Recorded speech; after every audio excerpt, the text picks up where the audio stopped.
Hello, everyone, and welcome to ROKStudios. I'm Stan Miller. I'm PR and Analyst Relations Manager for Rockwell Automation in the EMEA region. And I'm joined today by Martina Stefanon. She is Global Digital Services Coordinator for IMA Group. Martina, welcome to the studio. Thank you. Thank you so much for inviting me to your studios. I'm very happy to be here today. Martina, we're here today to talk about a very interesting topic, about why smart machines need smart services. I can't think of a better person to help us understand the opportunities. But before we get into the topic, could you tell us a little bit about your company and a little bit about your role, please? Yeah, sure. Well, IMA is a leading manufacturer of both packaging machines and process machines in nearly all industries you can think of. So starting very big in pharma, food, automation, which means all sorts of very high technology demanding industries, electronic vehicles, batteries, and whatever, basically. So you can find us everywhere. Yes.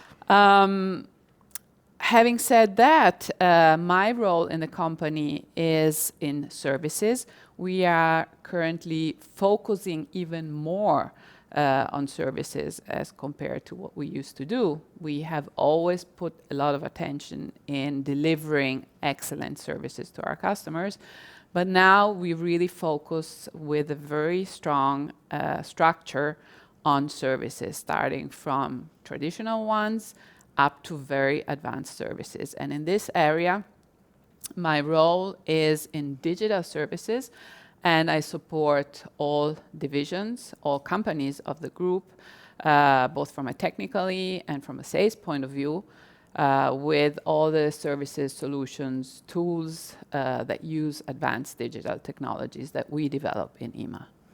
That's perfect background for our discussion. So let's get into the detail. From your perspective, what does the phrase smart machines needing smart services really mean? And why is service innovation now an industry differentiator? Well, you're right. That's a very interesting topic. And I think that smart machines need smart services and advanced services means that to unlock the full potential of all the technology which is inside the machines, just having the machine is not enough.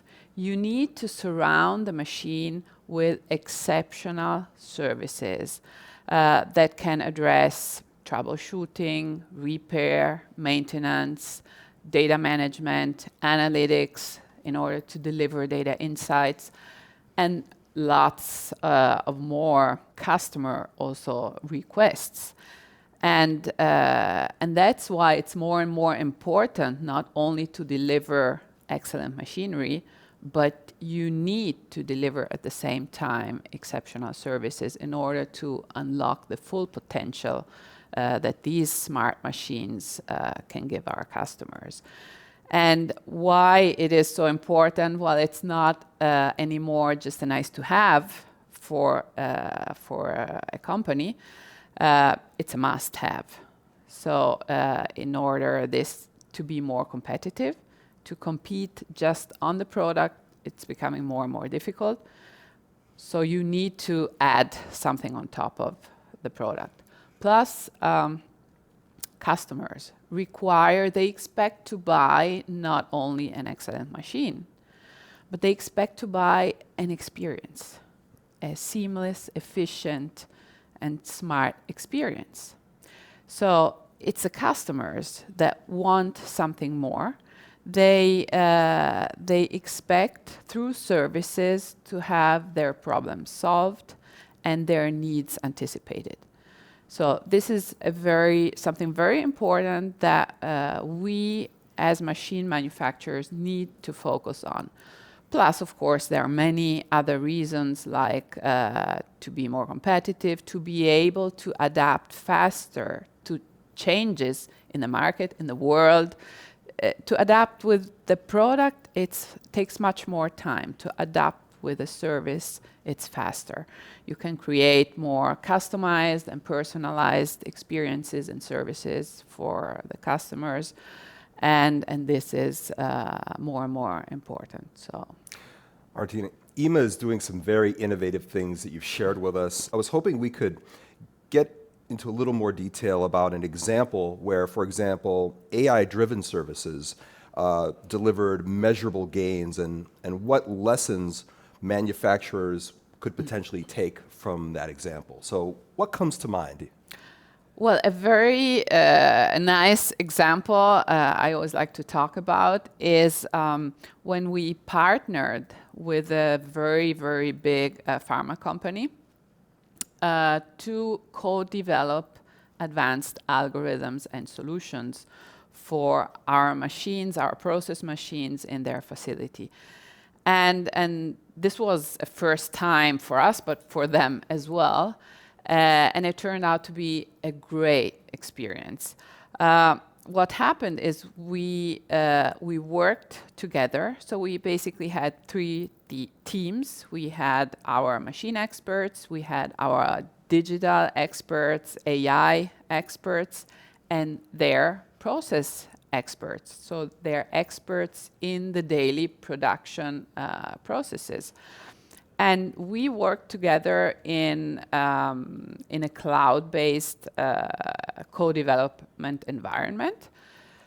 For them, it was the first time ever to share data, which was also an experience, challenging, but they wanted to do it, and they saw the potential of this collaboration, of this co-development.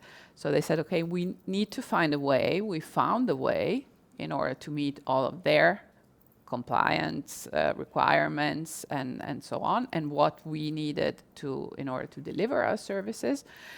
And well, it was a clear example where 1 + 1 is not 2, but it's like 10.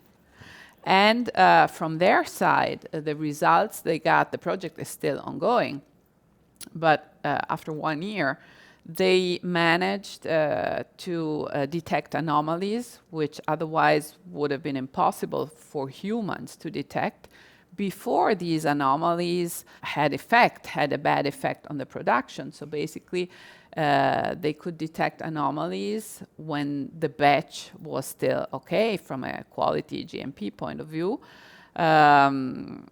so that before starting the following batch, they could have their maintenance. They managed to have analytical models real time, just with a click. Before, they used to do basically the same analysis, but it took 3 days of one person to perform this analysis. So after 3 days, it was already old, first of all, and then it took them 3 days. Now the same person can, with a finger click, have the analysis real time, can share it through the platform to all the stakeholders that need this information, and can use the spare time to really work on what he's more expert, so in process optimization, taking action based on the information that he gets, not having to struggle with data and analysis.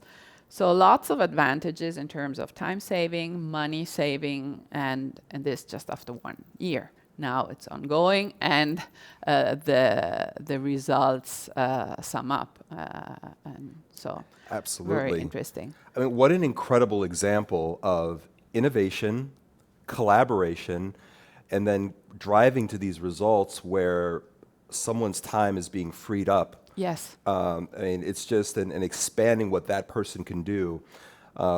Thank you for sharing that with us. What a remarkable example. I can't wait to hear more about that in the future as the project is ongoing. Oh, yes. Oh, yes. Well, let's continue our conversation. Many companies still use less than half of the data that they actually collect.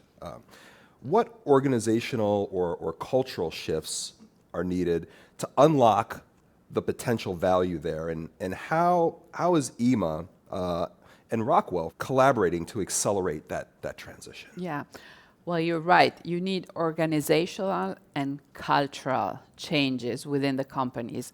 Now, everybody thinks just by collecting data, more and more data, you're doing a great job.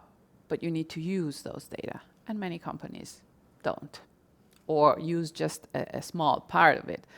So you need to change the way also people think inside the company. You need to change processes to use information effectively and in an efficient way. Often you need to change the way you work. So this becomes the real challenge, not collecting data. That is easy. It's just technology, but when it comes to changing mindsets, that's the real challenge. So I think organizations need to go deep into their processes, trying to push cultural changes within the organization, and having people more and more curious also about what the potential of data are, because it's an enormous value that they have there, like a dark treasure, and they absolutely need. Companies now have to unlock this potential. But it needs changes in management, in operations, in mindset of all the people across all the stakeholders in the company. IMA and Rockwell, of course, we're trying to collaborate more and more. I mean, we have already done many interesting things together. Now we are trying to collaborate really on data analytics. So what Rockwell can provide in terms of data from all their equipment, put together with our experience, with our data analysis platforms, in order to deliver an even stronger experience and really deeper information to our customers to boost efficiency. Because at the end, the goal for our customers is to produce in a more and more efficient way, and this means a lot of things. So with Rockwell, we are always trying to advance in terms also of collaboration. Martina, thank you so much for sharing your insights with us. I can't wait to see what comes next through various collaborations, IMA and Rockwell Automation. But again, thank you for joining us in the studio today. Thanks to you, Stan, for having me here. It was a real pleasure. And thank you for watching. If you'd like to learn more about industrial automation and digital transformation, visit rockwellautomation.com.